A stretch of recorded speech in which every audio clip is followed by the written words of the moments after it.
podcast donc, sur Eleven Football Club avec Jojo, Salut tout le monde. Thomas Salut. et Nicolas Salut à tous. qui nous viennent d'Irlande. Donc pour ce podcast, on va essentiellement aborder le bilan en fait du mercato d'hiver, essentiellement en Ligue 1, un petit peu à l'étranger. Donc Nicolas, qu'est-ce que tu en penses de ce mercato en France ? C'est un mercato qui est assez spécial, hein, je dirais, parce que on a l'impression globale que ça donne, c'est que toutes les équipes, enfin pas toutes les équipes, mais la plupart se sont quelque peu affaiblies en fait durant ce mercato. Après, ça peut être aussi une première impression qui va être démentie par la suite du championnat. D'accord. Thomas, tu veux ajouter quelque chose peut-être ? Ouais, la Ligue 1 se fait dévaliser une fois de plus pour le mercato d'hiver qui est conspué par quasiment tous les entraîneurs, presque tous. Forcément, ils partagent pas tous le même avis. Mais je pense que c'est que le début et que cet été, ce sera encore 100 fois pire. Donc pour l'instant, on se plaint, mais on se plaindra vraiment cet été, je pense. D'accord. Et Jonathan, un dernier mot ? Bah non, je pense que tout a été dit, hein. Globalement, les équipes se sont affaiblies. Bon, c'est pourquoi, hein, c'est lié aux grosses difficultés financières que rencontrent les clubs. Mais en même temps, peut-être que c'était un passage nécessaire et obligé pour éventuellement repartir sur quelque chose de plus solide, éventuellement voir des nouvelles têtes en Ligue 1.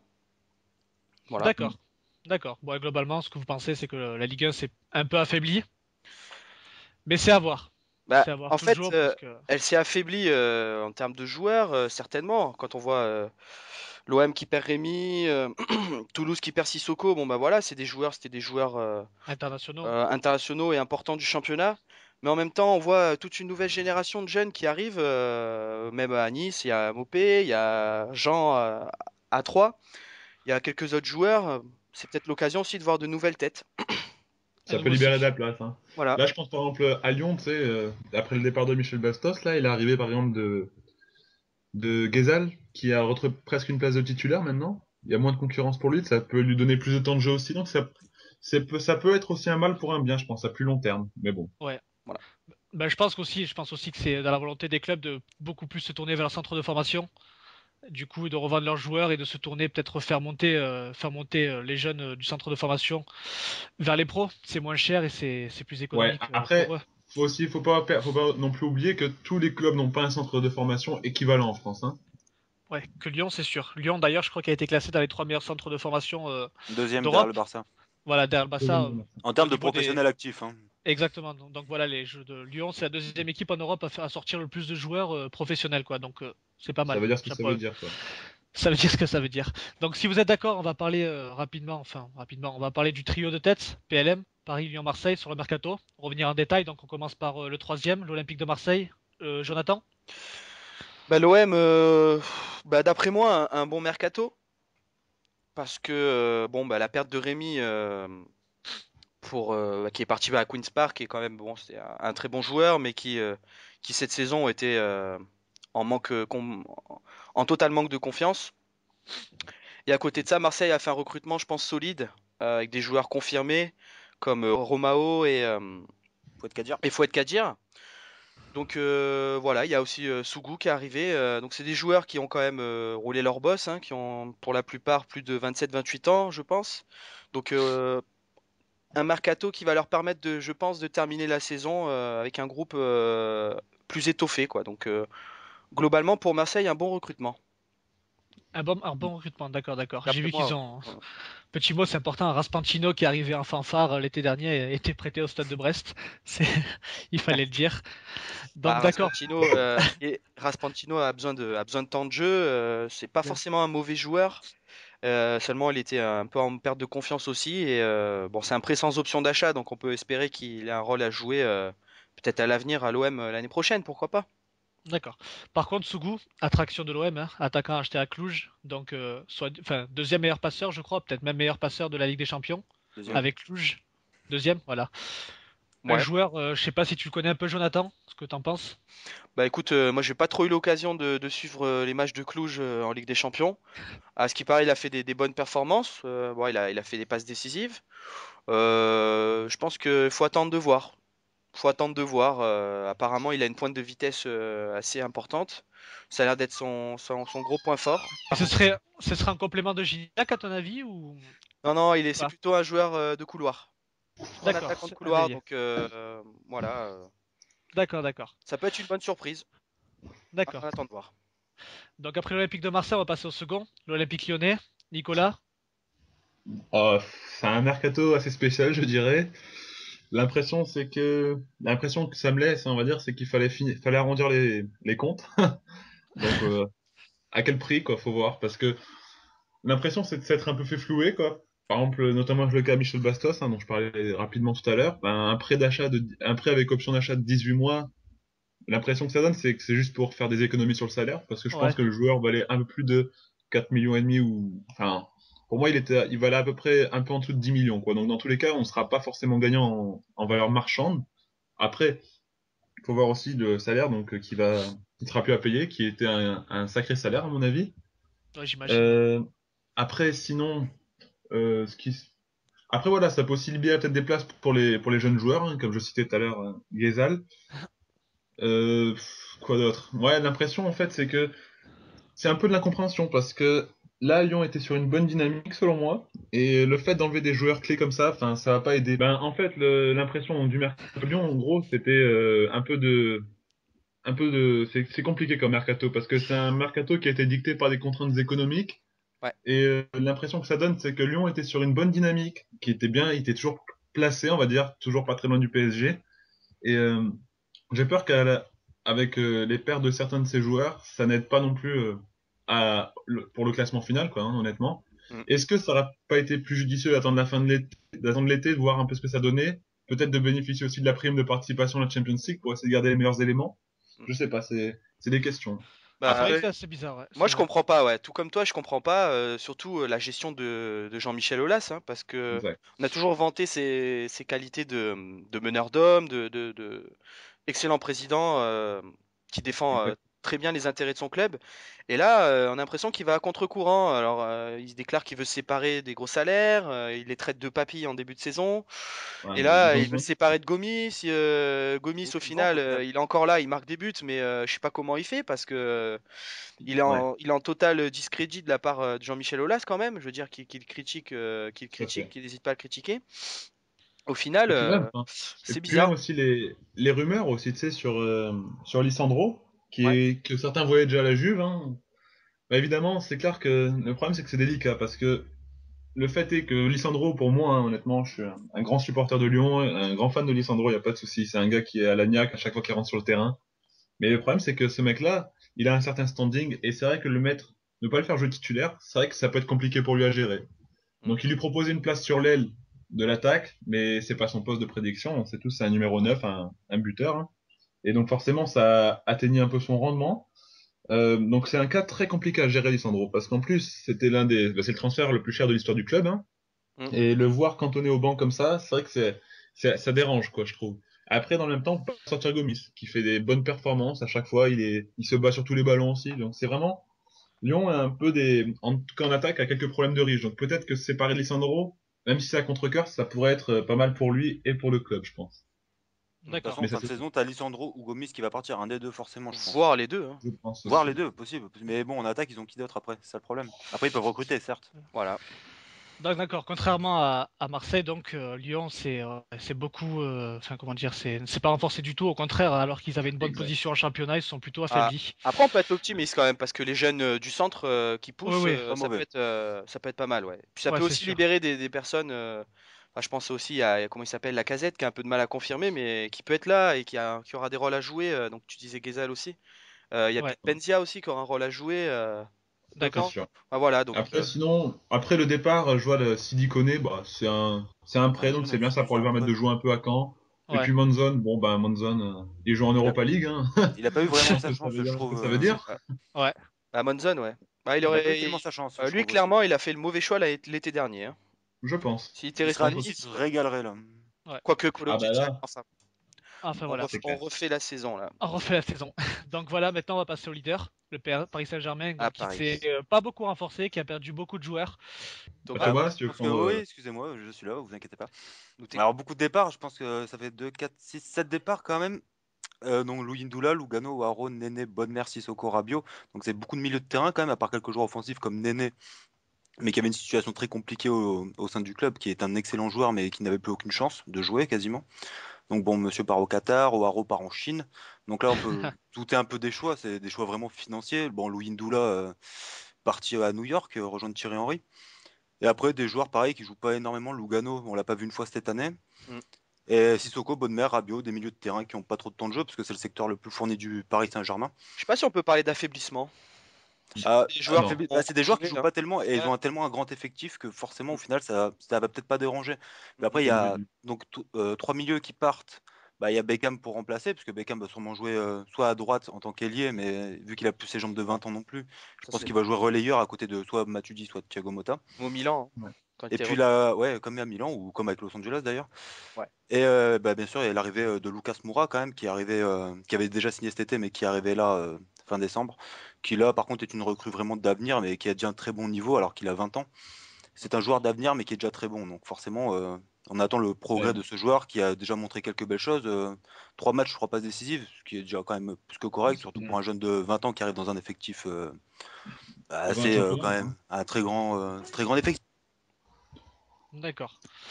Donc Donc voilà, ouais, quoi. Je pense enfin, que c'est pas mal. Ils sont débarrassés. En plus, c'est des prêts. Hein. Il y a 4 prêts dans tout, une fin de contrat pour Louis Ndoula. Néné, en gros, ils ont résilié à l'amiable. Bah, il y a eu Ouaro, en gros, qui a été vendu. d'accord, ouais, mais de toute façon, ils n'ont pas vraiment besoin d'argent. Paris, c'était vraiment surtout, je pense, dégraisser un peu l'effectif qui était un peu trop fourni. Tout à fait. Donc, Nicolas, Jo, je sais pas ce que vous en pensez, peut-être sur Paris. Bah, sur Paris, rien de Ils ont spécial. déjà un effectif. Ils auraient recruté ou pas Ils recruté, vendu poursuivent ou pas leur vendu. plan. Ils poursuivent leur plan. Ils ont lancé enfin l'opération séduction avec l'arrivée de Beckham International. qu'ils voulaient déjà faire l'année dernière en fait. En fait, ils Mm. poursuivent, à mon avis, la deuxième étape de leur plan, c'est-à-dire se faire reconnaître au niveau mondial. Tout à fait. On Là, verra la suite. Mais, Après, d'accord. Ouais, moi, Nicolas. moi j'aurais un petit coup de gueule aussi à donner, c'est par rapport à tous ceux qui critiquent les choix, par exemple, de Waro ou de Néné, tout ça. mm, Ben, ok, les mecs, ben, ils ont fait leur choix sportif, enfin, leur choix, qu'ils appellent sportif, mais bon, sans doute tous que c'est pour l'argent, hein. Mais, se mettre à leur place, peut-être qu'on aurait aussi fait les mêmes choix, je veux dire, parce que bon, ouais, si non, tu peux te payer 3 fois plus, voire 4 fois plus dans un autre club, je veux dire, bah, écoute, ouais, pourquoi mais pas. ce qui est embêtant en fait avec ça, c'est que ces gens-là savent pas ce qu'ils veulent. C'est-à-dire que sur le coup, ils veulent de l'argent, mais après, ça reste, enfin, pour certains, on l'a vu avec Drogba, Nelka par exemple, ça reste des compétiteurs. Ils finissent par revenir un peu à la compétition, et là, aller en Chine, bon, ben, on voit bien que c'est un choix complètement Ouais, mais après, je veux dire, trompé. enfin, Enfin bon. chacun est libre, hein, chacun est libre, je pense. Et le problème, c'est que c'est beaucoup plus facile de juger, je pense, tu sais, comme nous, on voit ça de l'extérieur, mais bon. Ah, bah, c'est sûr que tu me payes 2 fois, 3 fois plus, Exactement, j'y vais, hein, exactement. On c'est est tous clair. pareils. On est tous pareils. Mm. Et qu'est-ce que je voulais dire? Donc, David Beckham, on en a parlé. Je veux juste en revenir, si vous êtes d'accord. En quelques Petit mots. article sur le site d'ailleurs. Sportif. Bah, Ouais, c'est demain. vrai. Petit article à venir demain par Jonathan, donc sur À David 10 h. Beckham, qui a tout simplement donné son salaire à des associations françaises, hein, tout simplement. Un petit billet, quoi. Un petit billet, ouais, un gros billet, ouais. Voilà. Donc un petit article là, de Thomas, excusez-moi, de Jonathan à venir demain. Beckham, sportif ou financier? Hmm. Excusez-moi, sportif ou médiatique?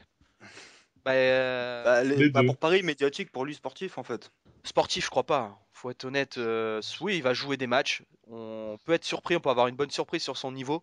Parce que j'ai cru Hmm. comprendre qu'au niveau physique, bon, bah, il a une hygiène de vie. Après, Beckham, n'en Ça. déplaise enfin, à l'image qu'il renvoie, c'est quand même un super compétiteur. Et d'ailleurs, on en parlait, je sais pas si on en a parlé un petit peu ou pas, mais il y a qu'à voir ses anciens collègues de promo, Giggs et Scholes, qui ont le même âge et qui sont encore là à faire des performances avec Il a un très bon United. niveau. Donc je pense qu'il pourra apporter sa pierre à l'édifice, ne serait-ce que par des bouts de match ou quelques titularisations dans des matchs un peu entre guillemets sans importance. Mais c'est surtout un coup médiatique. Je pense vraiment ce que je disais au début, c'est l'opération séduction. Beckham, c'est une icône. C'est une icône et c'est un demi-dieu. Donc c'est vraiment en Asie par exemple, c'est vraiment un coup d'image pour l'image. Une belle D'accord. image. Voilà. Et une image possible. Enfin, surtout Paris, hein. C'est pas Beckham en fait qui veut se donner une image, c'est surtout Paris quoi. Et renvoyer une image Ouais. Hmm. positive. International. Hein. Ouais Ouais. ouais. Et le Qatar par la même occasion. Pour rappel, il a qu'un seul contrat de 5 mois, donc son contrat se termine en juin. Mm.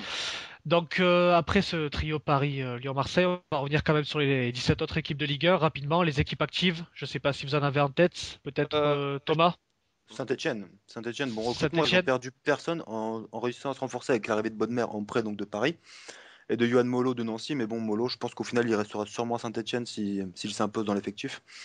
Et le jeune Laudrup, le fils de Michael Laudrup, entraîneur de Swansea, bon, lui qui est un jeune, c'est plutôt un espoir plus qu'un joueur confirmé, c'est sûr, mais avec Molo et Bodmer, je pense qu'ils ont fait deux bonnes recrues. Même si Bodmer qui est arrivé, ça fait un peu. En fait, c'est le secteur le plus fourni de Saint-Etienne, donc ça peut un peu choquer, mais sinon, non, c'est de bonnes recrues, et surtout, ils ont réussi à perdre personne, contrairement à beaucoup d'autres clubs. Ouais. D'accord. D'accord. Quelques problèmes de qualité aussi, Thomas. D'accord, ouais, c'est vrai que cet été, je suis d'accord avec toi. Déjà, le fait d'avoir tiré Bodmer, quand j'ai vu ça, je me suis dit, franchement, ils ont bien joué le coup. À milieu, Clément, Guy Valogui, Bodmer, c'est pas mal du tout. Peut-être, Nicolas, une autre équipe, je sais pas, en Ligue 1, qui t'a plu? Non, pas spécialement. Il n'y a pas grand-chose qui ressort du lot. Je pense peut-être rapidement, ouais, assez étonnamment, je dirais Ajaccio, avec un recrutement relativement simple, avec Olièche et Chalmé, par exemple, deux joueurs Et à Zubar. peu près tout le monde avait oublié, hein. Il y a aussi Et Zubar. Zubar aussi? Ouais. Ah bah ça confirme, ouais. Et on a vu Olièche là, lors de la dernière journée qui avait marqué, tout ça, enfin, qui revient bien, non, mais c'est un recrutement intéressant pour Ajaccio, je pense, ouais. Surtout si on met en relation avec le recrutement de cet été, l'arrivée de Moutou, ben, je pense qu'il devrait se maintenir sans trop de problèmes avec une équipe comme Des ça. joueurs confirmés de Ligue 1. Hein. Tout à fait, ouais, de l'expérience. C'est peut-être ce qui leur manquait d'ailleurs en première partie de saison, je pense. Ouais. Avant de te donner la parole, Joe, moi, je voudrais juste pointer du doigt la Stancy-Lorraine qui a, comment dire, déjà Liquidé. qu'ils étaient, ouais, voilà, c'est Faut en parler, ouais. tout simplement liquidé parce que non seulement ils sont derniers du championnat, ils ont gagné peut-être un match, deux récemment, Deux matchs. et ils se sont fait tout simplement dépouiller. Bon, entre Johan Bolo, avec les histoires avec Fernandez, on va pas revenir dessus, mais qui est parti, André Luis, capitaine de l'équipe, représentant, enfin, ça faisait, je crois, 8 ans qu'il est à Nancy, qui est parti en fin de contrat. Mm. Aidara à Newcastle, Elder qui est parti au Brésil, Zenke, enfin voilà. Ils ont perdu beaucoup, beaucoup de joueurs Nancy, pas tous titulaires, mais Mm. pour une équipe qui est dernière et bonne dernière de Ligue 1 et qui a un pied et demi en Ligue 2, je pense que Bah, ça il va être prépare difficile l'avenir, hein. pour eux. Je Il pense prépare qu'ils l'avenir en quelque sorte, hein. préparent déjà l'avenir. En plus, avec Jean Fernandez qui a Bah, démissionné tout simplement. ça a été clairement dit, hein, de toute manière, par président Rousselot. C'est l'étape, enfin, Plan Ligue 2. le plan Ligue 2, ouais, c'est ce qu'il a C'est appelé le ça. plan Ligue 2. Donc, bon, après, c'est vrai qu'il y a beaucoup de retard. Après, on sait jamais hein, ce qui peut arriver, hein. Mais bon, il fait bien, quelque part, de prévoir ça. C'est quand même un président qui a mis pas mal d'argent dans le club, qui avait permis au club déjà de revenir et qui a plus envie de voir son argent dilapidé. Dilapidé, Donc, voilà. tout D'accord. à fait. Mm. Joe, peut-être un petit mot sur Toulouse qui a été très très actif aussi sur le marché sur son mercato. Ouais, et j'ajouterais aussi le Stade Rennais. Donc déjà Toulouse, ouais, avec Brest, l'attaquant de Brest, Ben Bassat. Il y a aussi le Marocain Hermach qui s'est expatrié il y a quelque temps au Qatar, qui était ancien milieu de Lens, De Lens, ouais. qui était pas mal. Le prêt du jeune Rabiot et un jeune, je sais plus de quelle nationalité, de 18 ans, Zaniou Sana, on verra bien. Mais bon, Burkina Faso, non? on devrait, Je crois ouais, je Burkinais, ouais. crois. Burkina Faso, ouais. Alors lui, on le verra certainement pas cette année, mais pourquoi pas dans les années à venir. On peut, C'est un, ouais, c'est un peu du poste pour poste, je veux dire. Rabiot qui remplace Sissoko, qui est parti à Newcastle. Ben ouais. Bassat qui remplace Rivière, parti à Monaco.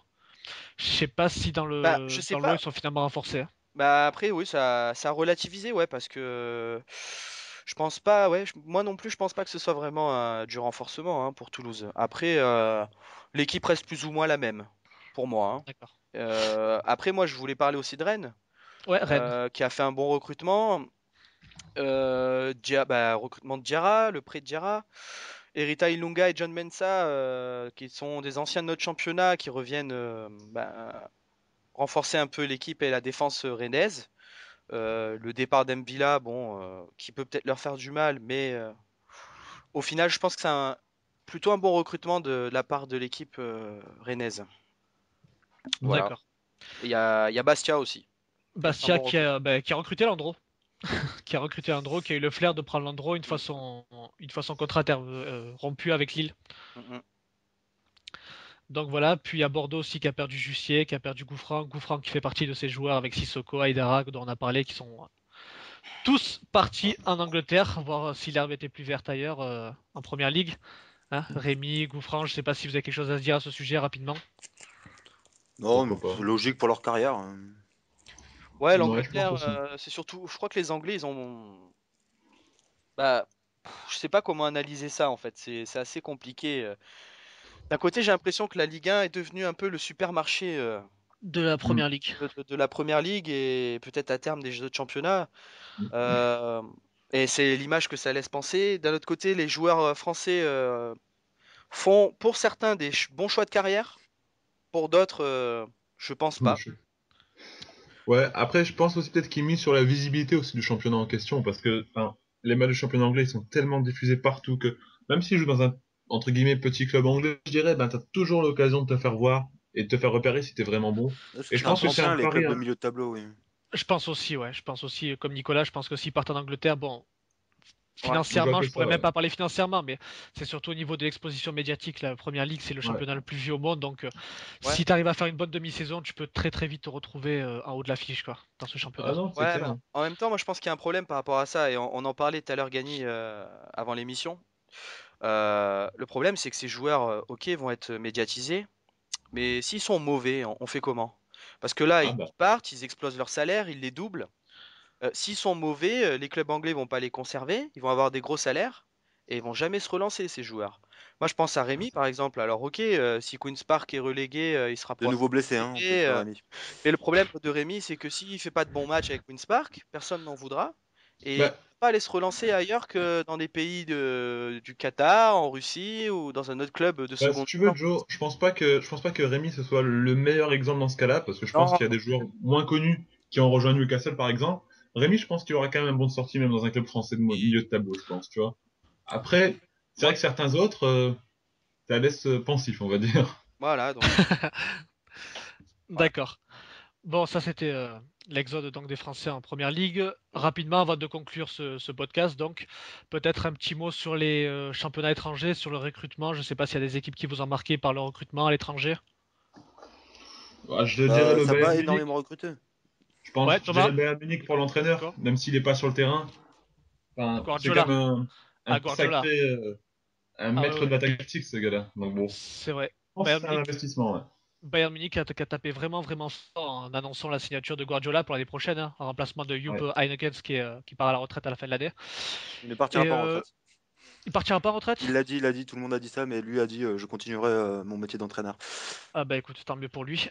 Mais Guardiola au Bayern, c'est un peu comme Beckham à Paris, c'est-à-dire que ben voilà, c'est l'annonce. Je pense que c'est l'annonce, et puis ça va donner un gros coup de visibilité à la Bundesliga qui est le championnat pour moi dans les années à venir.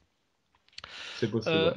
Thomas, peut-être une équipe, je sais pas, un championnat qui t'a marqué, peut-être. On va dire Newcastle, forcément, avec quand même pas mal d'arrivées, hein. Mais sinon, non, les gros clubs sont restés très discrets. Ils ont recruté beaucoup cet hiver, mais pour qu'ils ont laissé en prêt jusqu'à la fin de saison, comme le Zaha avec Manchester. Mais que ce soit les deux Manchester recrutements, bah, City qui a perdu Balotelli, qui est parti au Milan AC. Après, pas énormément de recrutement. En Espagne, très pauvre le mercato cet hiver. Ah, c'est la crise en Espagne, hein. Le Real a C'est la récupéré un crise. petit jeune brésilien. Le Casemiro, Barça, Casemiro. Ouais. voilà, Casemiro, exact. Et le Barça, je pense qu'ils ont recruté personne. Bah, ils ont pas besoin. la- Et la- après, ils ont peut-être pas forcément besoin non la- plus. Et si, ils ont prêté Cuenca à l'Ajax. Voilà. Ouais. Et bah, on n'a pas trop entendu parler de Neymar hein, pendant ce mercato. Ah, Neymar, hier, ils en ont reparlé un petit peu. En et qu'est-ce disant qu'ils qu'a disent? priori, l'accord s'approcherait. Mais Pour? Avec qui? avec Barça. Neymar, Barça. Mais Barça? ça fait 6 mois qu'ils disent ça. Donc bon, au bout d'un moment. Tu entends, non? Donc Ouais, Je bon, pense que ça fait. Enfin bon. C'est beaucoup de d'accord. bruit pour pas grand-chose, je pense. je D'accord. pense Bah, aussi. je sais pas pour vous, mais j'ai l'impression aussi que enfin, ça s'est particulièrement joué en Ligue 1 ce mercato d'hiver. Je sais pas, des autres championnats, Ouais. ça s'est En resté Ligue assez calme. 1, en Première Ligue qui a été active aussi. Italie un peu La aussi, hein. première Euh, ligue, oui, la première ligue. non, mais je pense qu'il faut vraiment se poser la question vraiment de l'utilité d'un mercato d'hiver en fait. Euh, En fait, ça Sincèrement, sert à. j'arrive plus. Il y a trop de mouvements quoi. C'est en train de devenir un mercato d'été bis. C'est pas bon. Enfin, je pense que c'est pas bon pour le championnat quoi. Là, je repense à Eli Bob qui disait que justement c'était le mercato d'hiver en fait maintenant relançait complètement le championnat puisque les équipes qui commençaient la saison ont changé beaucoup de leur effectif. En fait, c'est un deuxième championnat qui commence. Enfin, Ouais, bah, on peut voir comme l'utilité ça du aussi. mercato est À, vraiment, enfin, à s'en la sert base, mal, je pense. c'est fait pour se réajuster, je pense, le mercato. Donc, c'est fait, t'as un mois pour réajuster ton équipe et voir ce qui va pas. Donc, qu'on soit pour ou contre, dans tous les cas, ça, je pense pas que ça disparaîtra. Il faut faire Déjà, ils avec. le Non, feraient en mais 2 semaines au lieu après, d'un si mois, ce on serait mieux, je pointe, pense. après, si on pointe bizarreries, je dirais, de la Ligue, tu peux aussi parler de la Coupe de la Ligue à ce moment-là, parce que il y a tellement de trucs à réformer que ça prendrait plusieurs saisons, à mon avis. Là, Mais c'est vrai qu'à l'arrivée, ça semblerait normal d'arrêter ce genre de pratique. Ouais. ouais. Moi, je voulais juste souligner le recrutement de la Fiorentina, donc on n'en parle pas beaucoup, qui n'est pas forcément l'équipe la plus médiatique, mais qui a réussi quand même à recruter Momo Sissoko du PSG en prêt, et Giuseppe Rossi aussi qui s'éternisait à Villarreal, bon, qui était blessé, mais qui est Saint-Paris. Entre le recrutement qu'ils ont fait l'été dernier et le réajustement qu'ils ont apporté ce mercato, je pense que la Fiorentina, c'est une des équipes à suivre en Italie aussi. Et qui fait une belle saison par rapport aux années précédentes d'ailleurs. C'est sûr. Bon, alors, ils ont mis les moyens aussi. Ils ont mis les moyens. Oui. Ils sont Donc, cinquième d'ailleurs. Cinquième? Oui, ouais. Ah bah ouais, bah c'est pas mal. C'est aux portes de l'Europa League, quoi. Et de la Ligue des Champions. Donc, avant de conclure une nouvelle fois ce podcast, si vous voulez ajouter peut-être un dernier commentaire, Joe, Thomas, Nicolas, un dernier mot pour conclure? Moi, pour moi, ça va tout. Nico, tu disais? Bah, pour moi, on a fait à peu près le tour dans l'ensemble. Je pense que tout a été à peu près dit. Maintenant, ouais, on va voir quelle sera le futur superstar du PSG pour cet été. Je pense que ça commence à spéculer très bientôt, à mon avis. Mais bon, Ouais, Cristiano Ronaldo. Enfin bref. Et toi, voilà. Thomas? Ah Thomas? bah, hâte de voir Newcastle ce que ça donne, hein. Forcément avec tous nos Français, on va retrouver l'équipe de France bientôt. Bah, Sissoko, 2 matchs, 3 buts. Il commence bien. Même Joe? Debuchy pour sa première main.